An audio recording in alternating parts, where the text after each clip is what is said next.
तर आपण समजून घेऊया की नेमकं या नोटिफिकेशन मध्ये काय काय आहे. तर नोटिफिकेशन हे नुकतंच रिलीज झालेलं आहे.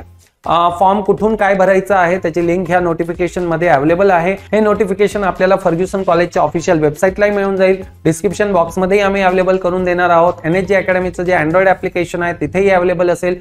तर बघूया 16 एप्रिल टू 30 मे या वेळेमध्ये आपल्याला हा ऍप्लिकेशन फॉर्म फिल करायचा आहे. मग परीक्षा नेमकी कधी असेल तर परीक्षेचा एक्झॅक्ट डे अद्यापही आलेला नाहीये. Tentative schedule first week of June मध्ये साधारणतः हे रिलीज करतील. तर परीक्षेचं स्वरूप काय आहे तर परीक्षा समजून घ्या.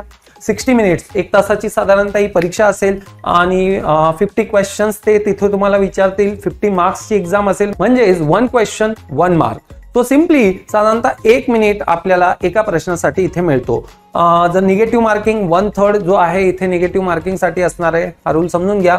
साधारणतः 15-20 जून हा पिरियड असेल. ह्याच दरम्यान ह्याच वेळेत साधारणतः परीक्षा होऊन जातील. रिझल्टही इमिडिएटली जून मध्ये डिक्लेअर होऊन तुमची ऍडमिशन प्रोसेस सुद्धा चालू होईल.